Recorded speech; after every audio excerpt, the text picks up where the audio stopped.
In a leafy West African suburb, not too far from the capital, but far enough to feel removed from struggle, three women gathered every Sunday afternoon for tea and gossip. They were elegant, well-dressed, and feared Madame Ikwa, Mama Chika, and Mrs. Adesua. Each had fought their way out of poverty, each now surrounded by marbles, countertops, and expensive perfumes.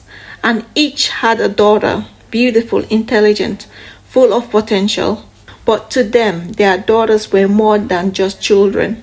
They were investments, trophies, the golden ticket to continue relevance and riches.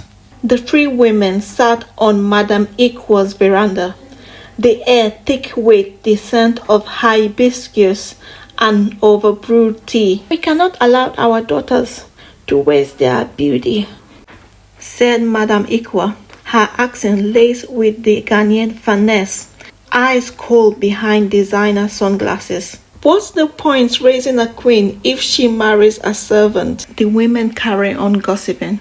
Mama Chika, short and sharp-tongued, clicked her teeth. "Chimamanda wants to open a bakery with that useless boy. I said, do I look like I trained you to kneel dough with a dreamer? He has nothing, not even a car." Mama Chika says. Mrs. Adesua, the most refined of the three, sips her tea slowly and says, "I will never forget how poverty tasted. My daughter will not return us to it. If that means pushing her to marry the governor's son, so be it." And just like that, the pact was renewed. Their daughters would marry well, by status, not love. And any broke man who got in the way would be eliminated, one way or another. Ama and Chimamanda and Ifueko were friends, tied together not just by age or proximity, but by their mother's iron grip. They often met in secret at a modest cafe in town, far from the watchful eyes of luxury. All three of the girls were in love. Ama had been dating Kojo, a soft-spoken artist who painted portraits of women as warriors. Chimamanda adores Ebuka, a street-smart mechanic who sang love songs while fixing tires. Ifweko's heart belonged to Tolu, a techie who built websites from a second-hand laptop. None of the men were rich, but they were kind, respectful, supportive. None of the mothers approved. Kojo was suddenly evicted from his art studio, landlady claimed, unpaid rent. Though receipts said otherwise, Chimamanda's father began receiving anonymous letters accusing Ebuka of theft. Tolu's laptop, his only livelihood, was stolen, though the gate guard swore no one had entered. Then came the emotional sabotage. Madame Ikwa staged a fake pregnancy scandal, hiring a girl to claim Kojo had fathered her child. Mama Chika lied to Chimamanda, saying Ebuka had been seen taking money from older women in town. Mrs. Adesua told Ifueko that Tolu had been caught cyber-stalking rich clients, planting fake screenshots to support the lie. The daughters were torn. They loved this man, but their mothers' voices were loud and constant. "You think law will feed you? You will suffer, my dear. You will regret choosing a broke man.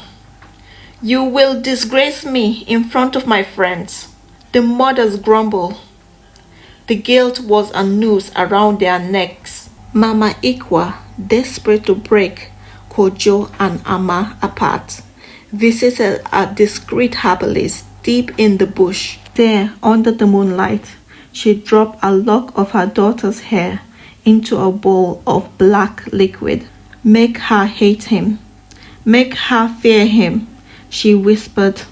Mama Chika consulted a spiritualist who gave her a powder to mix into Chimamanda's food, meant to make her paranoid and suspicious of Ebuka. Mrs. Adesuwa took things even further, placing a cursed bracelet in Tolu's home, one that will cause misfortune until he walk away from Ifweko. Days later, Amma began feeling strange around Kojo. She couldn't explain it. Nausea, headaches, and a deep unease. Chimamanda accused Ebuka of cheating with no evidence. Ifweko had a dream of Tolu drowning in debt and disgrace. At this point, the mothers were winning. One evening, the daughters met again at their cafe. This time, their laughters were gone. Their eyes were dim. "I think Kojo is hiding something from me," Amma muttered, stirring her tea but not drinking. "Ebuka had been acting cold," said Chimamanda, avoiding eye contact. "Tolu hasn't answered my calls in 3 days," whispered Ifweko. Silence fell between them. Then one by one they confessed what they've heard, what their mothers had said, what they began to feel. And slowly they realized they were being manipulated, trapped, poisoned with lies and fear. Amma was the first to rise and said, "I need to see Kojo tonight, and I'm going to ask him everything." Chimamanda nodded. "Me too." Ifweko hesitated, then said, "Let's fight for the love we choose." Amma went to Kojo's flat that night and found him packing. "I'm leaving," he said. "Your mother came here. She told me you will never choose me over your future." Tears filled her eyes. Amma said, "She's wrong, Kojo." Chimamanda met Ebuka at his workshop. He showed her threatening messages he received from anonymous number, warning him to stay away. Ifweko found Tolu sleeping in his shop, hungry and disoriented.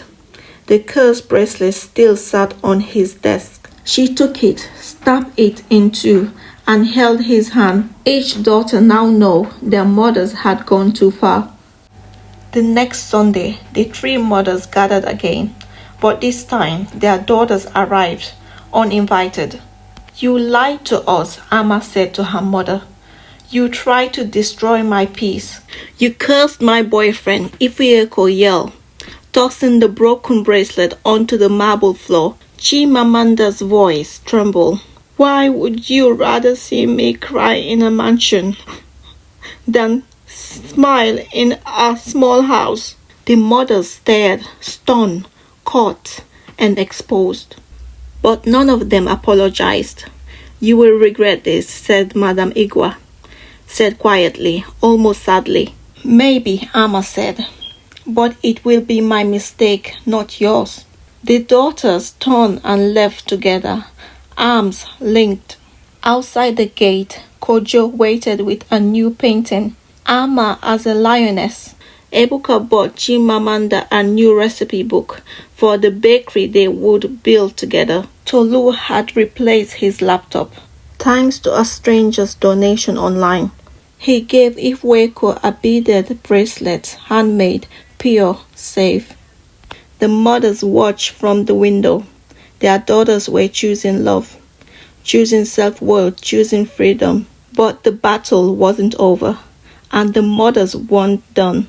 At least not yet. Weeks passed since the confrontation. On the surface, things had settled. The daughters had returned to their lives. Amma and Kojo working on a small art exhibition. Chimamanda planning her bakery with Ebuka. And Ifweko, well, she hadn't been seen in days. What no one knew was that Mrs. Adesuwa, her mother, made her move. She didn't scream. She didn't cast spells. She used what she knew best.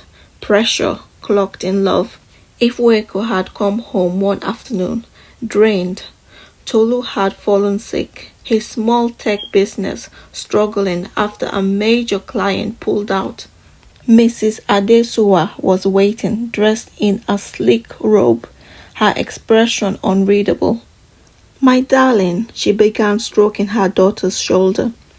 I see the stress on your face. You are too young to carry a struggle like this. Ifweko sighed. It's just a phase. We will bounce back, Ifweko says to her mother. Her mother handed her a golden envelope. Inside, an invitation, a high society gala. Her name printed beside Chief Oladele Ajayi, a 68-year-old billionaire from Lagos, widowed with oil money dripping from every corner of his empire. Why is my name here? Ifweko asked, confused. Mrs. Adesuwa didn't answer immediately. She walked to the window, staring out like a general surveying her kingdom. I met him in Dubai. He saw your photo in my phone. He was enchanted. Said you reminded him of his first wife. He wants you to meet him. Just meet him. Ifweko laughed awkwardly. Mom, he's old enough to be my grandfather. Grandfathers died, darling, her mother said softly, and leave everything behind. At the cafe, Amma and Chimamanda sat alone. She's not picking my calls, Amma said. Last I heard, Tolu was sick. Now, silence. Chimamanda stirred her drink, her brow furrowed. You think her mother's involved? She asked Amma. When is she not? Chimamanda replied. The two agreed to visit Ifweko, but were blocked by the security at the estate. Madame says the young miss is unavailable, the guard said, eyes avoiding theirs. Inside, Ifweko sat across Chief Oladele, forced smile on her lips, her mother beaming beside them. Speak eloquently, Mrs. Adesuwa whispered through clenched teeth. Smile, you are not just a girl, you are legacy. Ifweko wanted to scream, but Tolu was sick, broke, and unreachable. Her mother had offered to pay his medical bills in exchange for her cooperation. A mother's love weaponized. The gala was grand, grotesquely so. Champagne towers, gold pillars, and laughter that sounded hollow. Ifweko wore a sequin gown she didn't pick out. Her makeup done by stylists paid for by a man she barely knew. Chief Oladele stood before the crowd, glass raised. He announced, Tonight I announce my future wife, beautiful, smart, and blessed by the gods. The crowd applauded. Her mother beamed, and Ifweko fainted. When Amma heard what had happened, she marched straight to Madame Ikwa's home and demanded the truth. Surprisingly, the older woman let her in. She is no longer your concern, Madame Ikwa said calmly. And Madame Ikwa also mentioned, Ifweko will be safe, comfortable, and soon very, very rich. Amma glared and says, safe is not the same as free. I made sacrifices for my children, the woman said, standing. Ifweko must do the same. We all bleed for family. Some of us just bleed in gold. Amma left, trembling with fury. She called Kojo and says, we are going to get her out. At a rundown clinic on the outskirts of town, Tolu lay recovering. One of the nurses handed him a phone. An anonymous donor had paid for his treatment and dropped off a new phone. When he powered it on, 37 missed calls from Amma and 14 from Chimamanda, and one message. She's been married off to a billionaire. If you love her, fight for her. Amma's text read. Tolu stood weak but fueled by purpose. He called in every favor he had. 2 days before the wedding, Amma and Chimamanda and Kojo met in a quiet part of the city. Tolu joined them. Leaner, harder, eyes darker. She's not answering, he says. She doesn't have her phone, Chimamanda said. They are isolating her. They plan. our guest list routes, security blind spots. We do this, Amma said, or she disappears into that gilded prison forever. The wall was filled with the elite. Traditional drummers played softly as guests in lace and velvet filled the space. Ifweko sat in a sleek gele and a heavy gold wrapper, looking like a goddess but feeling like a corpse. As the ceremony began, the drumming changed. A loud bang, a scream, and suddenly Tolu appeared, covered in dust, sweat-soaked, holding a bouquet of white hibiscus. Ifweko, he said, you don't have to do this. Gasps filled the air. Mrs. Adesua rose, furious. Security, she said. But Ifweko stood up. I do. The audience clapped, assuming she meant the chief. I do. I have the right to choose, she said, turning to Tolu. The chief stepped back, silent, disrespected, but too proud to cause a scene. Tolu reached for her hand. Come with me, he said. And she did. The mothers left behind. Back at Madam Ikwa's home, the three mothers sat in silence. Mama Chika broke the stillness. So, they've all gone now, Mama Chika said to the other mothers. Mrs. Adetua poured herself a drink while saying, ungrateful. After everything, Madam Ikwa only stared out the window and saying, we wanted them to be trophies. She turned to the others and says, but they chose to be women. When Ifweko walked out of the wedding hall, hand in hand with Tolu, the world watched. What was meant to be a union of power and wealth had become a public unraveling. Guest has recorded everything, the silence, the rejection, the walkout. The footage hit social media within hours. On TikTok, people were commenting, saying, Nagalwe get better sense, they run from Bologna.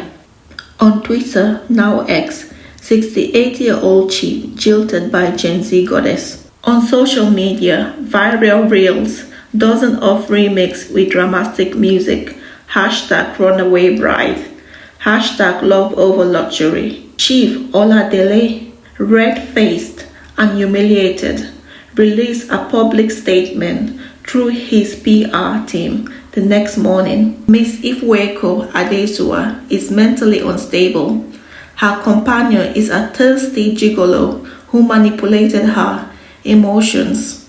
I wish them healing. But the internet didn't believe him. The world has watched his arrogance in real time. The court of public opinion has spoken, and Mrs. Adesua, she had vanished into silence. Mrs. Adesua stayed in her mansion, curtains drawn. The woman who once dined with ambassadors and advised first ladies now couldn't show her face at Sunday brunch. She refused all calls. Even her staff walked on eggshell around her. Her daughter, her legacy, had chosen love over security. To her, it wasn't just betrayal, it was humiliation. Mama Chika was furious. Her daughter, Chimamanda, had become a media darling. The bakery was featured in a youth empowerment vlog.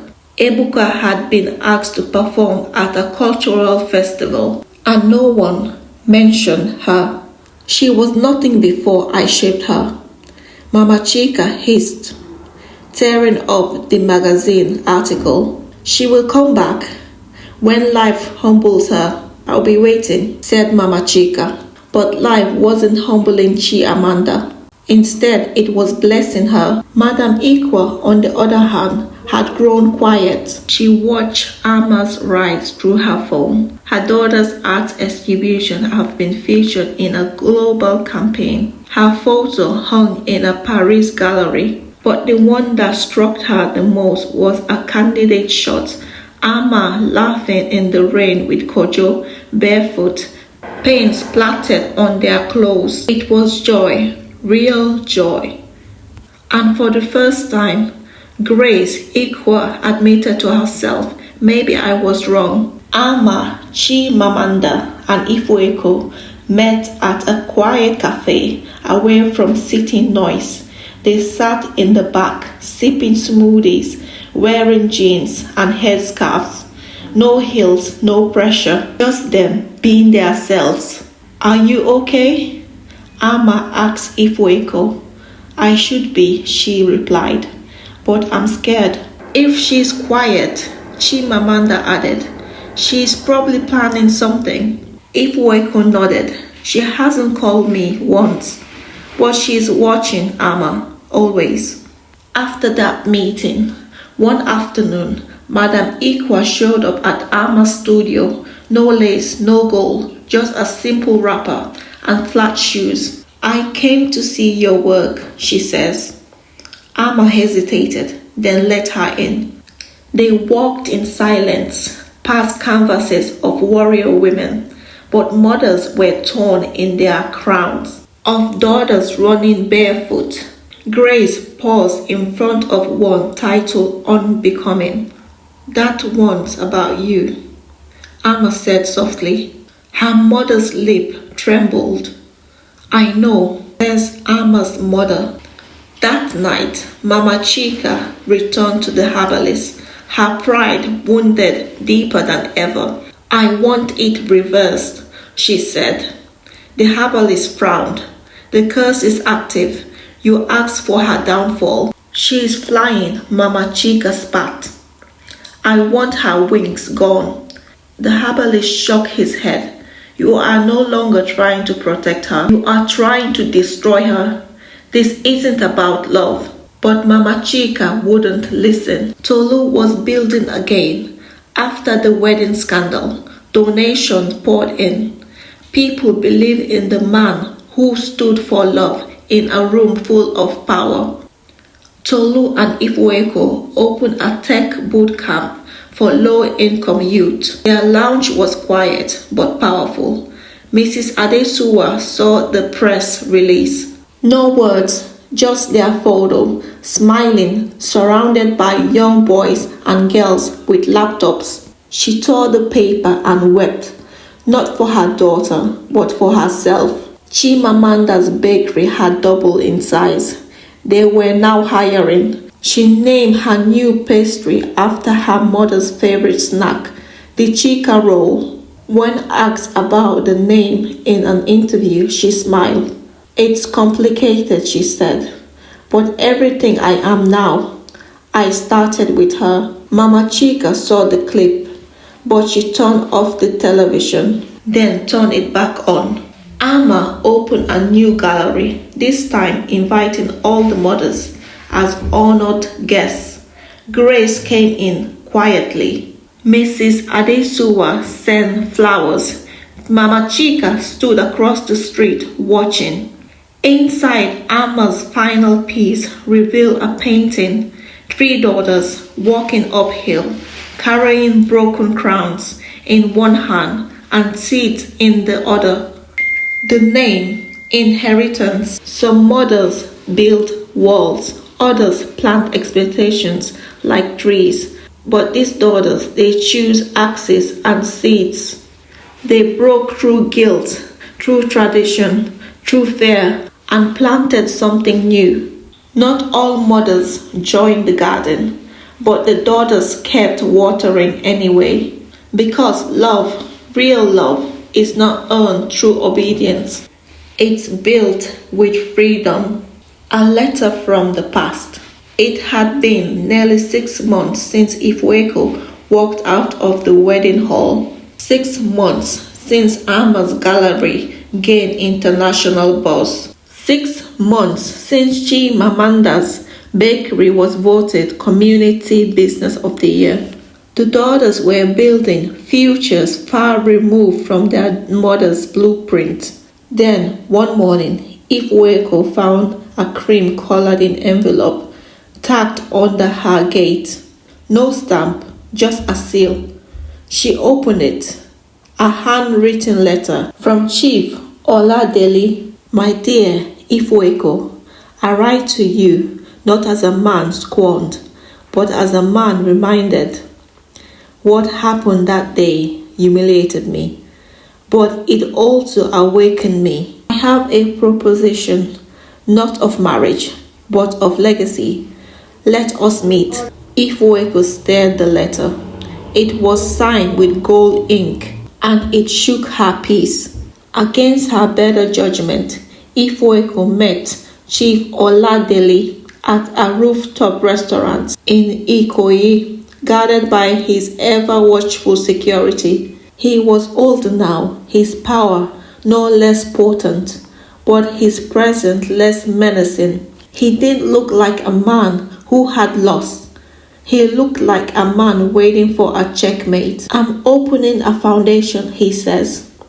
A tech incubator for youth. I want you to run it, he says. Ifueko blinked.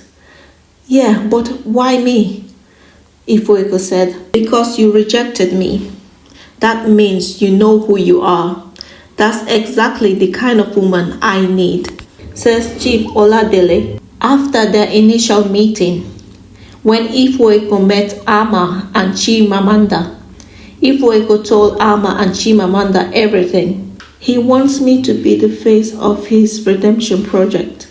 Ama frowned. Redemption for who? Him or his reputation? He's strategic, Chimamanda added. He doesn't move without reason. But if I run it, Ifueko said, I can create something real. The room went silent. Then Ama said, sometimes the most dangerous chains come wrapped in opportunity. Mrs. Adesua, upon hearing the news, appeared at Ifueko's home uninvited. Are you seriously considering this? She snapped. After everything, Mrs. Adesua said. Ifueko stood tall. I'm considering the power to direct something meaningful. Mrs. Adesua shook her head. He will own your story again. Ifueko smiled faintly. Not this time. I will write it. Mama Chika had resurfaced, invited by a local political candidate to run a Women of Tradition campaign. She now claimed her daughter's rebellion had inspired a deeper sense of cultural pride. But Chimamanda knew better. She is using my name to gain favor, she told Ebuka. Even in absence, she tried to control the narrative. Ebuka kissed her forehead. Then you will just have to keep writing your own. Ama had been offered a prestigious art residency in Paris, but it would mean leaving Kojo and her growing gallery for a year. It's everything I dream of, she said one night, curled on the couch. Kojo looked at her gently. Then go, my dear, he says. But we are building something here. We will keep building. From here, from there. You've given everyone your light. Now go find more. Ama had always feared that love and dreams couldn't live in the same room. Now she wasn't so sure. After so much soul searching, Ifueko finally meets Chief Oladele again, this time at her own terms. I will take the position, she said. But the name, the structure, the strategy, it all comes from me, not your PR team. He nodded slowly. You are sharper than I thought. She smiled. No, you just finally saw the blade, Ifueko said. The foundation launched 3 months later. Its name is Root, a digital training hub for young African innovators, not named after a man, not built on scandal, but rooted in resilience. And every headline, Ifueko's name came first, not as a runaway bride, but as a force. In a small private dinner, the 3 daughters met again. Ama preparing to leave for Paris, Ifueko sharing her foundation's first success stories, and Chimamanda donating bakery profits to local women in shelters. They toasted with ginger wine. To the girls we used to be, Ama said. To the women we've become, Chimamanda added. To the stories we now control, Ifueko finished. When power knocks, it does not always come to chain you. Sometimes It comes to test if you still know who you are. They passed the test, not because they were fearless, but because they remembered. Trophies don't speak, but women do.